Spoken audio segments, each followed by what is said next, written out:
What's going on, y'all? I'm here in the beautiful Tehuantepec in Oaxaca, Mexico. Yeah, so in this video I'm going to draw some more comparisons and similarities between Mexican women, Khmer women, also known as Cambodian women, and I'm really going to be talking about getting married and general cultural behavior when it comes for them looking for a man. As you know, I have some experience here in Mexico, and I've got a lot of my information about Mexican women from my woman, who happens to be Mexican, and also some other outlets as well. And I got my information on Cambodian women simply because I lived in Phnom Penh, Cambodia for 2 years, and I've been around the block a few times. So I digress, everybody. Let's talk about Mexican women. First off, Mexico is a machismo country.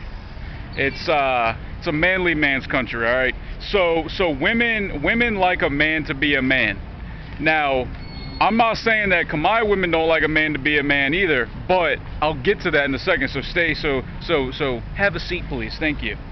Mexican women, they like a man to be a man, and they definitely value that. They definitely value that for sure. They're not gonna go after a white guy or a Westerner or whatever just to marry him. They're not gonna do that. Most likely. If they see a white or Western man, they usually seem intimidated and won't engage with them. And I can attest to that too, because one thing that really bugs me a lot about the women here and the men is that they don't look at me when they talk. Oftentimes, like when I'm out with my woman and we're asking questions, even though I speak Spanish to them, albeit I don't speak fluently and I know I have a thick American accent, but nonetheless, they can understand me. When they explain things or talk about anything, they will just look at my woman and they won't even look at me as if I'm invisible. I can't help but take that a little bit personally, but the way it's been explained to me by my lady, who is Mexican, is that it's more of an intimidation thing. Not that they're scared of me, but more that they just, it's kind of tough to explain. They don't. It's almost like they think I'm better than them or something, and that's just the vibe I get. I don't think I'm better than them, but I don't understand why else they wouldn't look at me in the face. So they're not as quick to flirt with you or be flirtatious with you. They usually don't seem to engage with white guys like myself, especially here in the South. And I am in the South of Mexico, and the culture down here is a lot more conservative. It's a lot more traditional. The people down here are indigenous. They're native Mexicans for the most part. So it's a very, very traditional conservative kind of culture, as opposed to the North, where it's probably a little bit more open-minded because they're closer to the United States, you know. If a native Mexican woman, like the women where I am here in Tehuantepec, they are much less likely to marry a white guy due to getting scolded by their family. You know, they would never hear the fucking end of it. If a native woman here wanted to marry me, it's not impossible, but I would have to go out of my way to prove to their family that I am not trying to take advantage of her, that I'm not using her for sex, that I'm not using her as a prop or some kind of fetish or whatever. And if I were to get married to a Mexican woman down here, I would have to do it their way. In order to be in with her family, I would have to do it the traditional way that the locals do it here, you know, just like they do it, and then I could do whatever the fuck I wanted, you know, because we're married now. And again, like I said, up north, it would most likely be different because it's a lot closer to the United States, and the north and south here in Mexico are very, very different, just like the north and south of India. It's very, very contrasting cultures, very different culture. But I do know that the South is a lot more conservative and traditional. So to come to the south of Mexico, anywhere south of Puebla, it'd be a tall order to get into a serious relationship with a local woman. Like I said, unless you can really prove to her family that you're the real deal. And unfortunately, a lot of American men, European, well, I'll just say Western men that come to places like this, whether it be Asia, South America, Mexico, Africa, whatever, they often don't have the most pure of intentions. They usually don't have the best intentions when it comes to looking for women. They usually just want a woman to have sex with and do their fucking laundry. A lot of times, not always. Now let's talk about Khmer women. Now again, let me be specific. When I say Khmer women, I'm talking about a woman born and raised in Cambodia. I'm not talking about a bitch whose parents are from Phnom Penh or Kandal or whatever, and then you move to fucking Nashville, Tennessee. You are American. You are not Khmer. You are not Cambodian. As much as you like to believe it, you're not. Khmer women, they come from a less machismo country. Cambodia is not as macho as Mexico. I'm sorry to break it to you, but it's just not. It's just not. So they don't care as much about machismo. They don't care as much about that. They care more about money. They care more about financial gain. They care more about what you can give them. Khmer women and Asian women in general will go after a Western man to marry him for money and financial gain, regardless of how macho he is. I've seen countless dudes in Phnom Penh, mostly white guys, black guys, and just any other type of dude that are beta as fuck, that are not machismo at all, that can get a fucking dime piece, an absolute fucking beauty queen dime piece out of Cambodia. They don't care about how tough they don't care about, you know, if he has any kind of assertive bone in his body. This guy could be the pussy of all pussies, but if he has the money in his wallet, in his bank account to make up for it, they don't care about machismo. They don't care about a man being a man. They care about fucking money, and that's generally the case. Yeah, so they will go after a guy for money and financial gain. In Cambodia, especially in Phnom Penh, there are what's called girl bars. And I'm sure a lot of you know what I'm talking about. They're essentially whorehouses, where there's women who are also whores, but will also be a professional girlfriend. Like, these women in these girl bars, like, you can literally buy them to be your girlfriend, to walk around with you, to hold your hand, to smile with you, kiss you. She'll live with you. She'll go to the market. She'll cook all your stuff. She'll do your laundry. She'll essentially be like your servant, and she'll have sex with you too. But all you gotta do is pay her.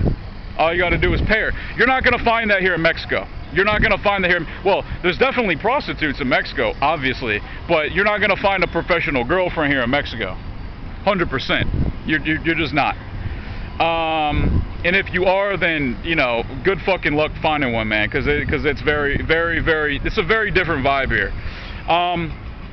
It's made clear that money talks, and you could just buy a wife just like in China. Like in Chinese culture, in China, it's money talks when you want to get married. Like, a woman's parents, like especially her father and mother, well, especially her father rather, she's not gonna, or pardon me, he's not gonna want his daughter to marry a guy who's not financially set. You know, so over here, they wouldn't put that first. They'd put the character of man you are first. Does that make sense? You know, I've known a lot of guys in Cambodia who end up marrying Khmer women, and again, the scenarios can vary, and I'm not saying this is the case 100% of the time, but typically, if the family would be against a Western man marrying a Khmer woman, that can be settled with money. That can be settled with you simply giving the family $3,000, and I've actually heard cases of that where you can give the parents $3,000, $4,000, and call it good. You can buy the family things, like you can buy them TVs, you can buy them a car, you can buy them things to have in their house, material possessions, or in some cases you can invest in a family business, like a farm. So for example, if the family has like a banana tree farm, a mango tree farm, you can buy the plot of land, buy all the trees to put in it, and invest in that land so they can later on use that to make money for themselves. I mean, we're talking about a country like Cambodia and even Thailand where there's some families that are so poor, when they have a boy, when they give, you know, when the mother gives birth to a boy rather, oftentimes what these families can do is put their young son, who's just a few years old, on hormones to essentially turn that boy into a girl and sell that boy girl into sexual slavery, into being like a lady boy prostitute to make the family money. We're talking about a country like Cambodia where you can go to almost any little town and these tuk-tuk drivers will smile in your face like they're good people and then offer you children to have sex with. Offer you drugs to do. Why? To make money. That's it. That's it. Money first. In Mexico, I'm not saying that there's not human trafficking here. I'm not saying there's not drugs here. I'm not saying there's not I'm not saying that there's not fucking pedophiles here. However, I'm not going to walk around here and get offered children to have sex with. You guys get what I'm saying? But you will in Phnom Penh. You will in Siem Reap. You will in other towns in Cambodia. And as far as getting married, it is similar to marrying a Mexican woman because you will have to do it under their traditions. Let me just put it simply. Buenos tardes. Let me just put it simply, guys. Mexican women and their families, in terms of marrying a white guy, or I'll just say Western man because I don't want to say white. I mean, you could be black, whatever. Sorry. Western man. But it's usually white guys. I mean, let's be honest and do that. Mexican women and their families favor love, content of character, and general presence of energy. Or, pardon me. The general presence and energy. Pardon me. Cambodian women and their families, in terms of marrying a Western man, favor money. That's it. That's the long and short of it. It doesn't matter if you're a douchebag. Doesn't matter if you're a total fucking beta male pussy who would never be assertive in his life. He just has money, and that's what talks.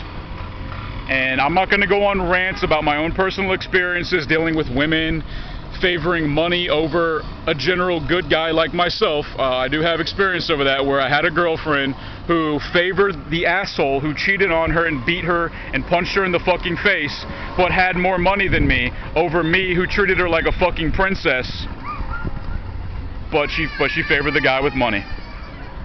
Classic. Anyways, guys, I hope that helps you make your decision. I hope that gives you a little bit of insight on some of the differences and traditional Mexican women and traditional Khmer women in Cambodia or in Mexico. Guys, hey, follow me on Instagram, motherfuckers. I'm trying to get Insta famous up in this bitch, dude. Alright?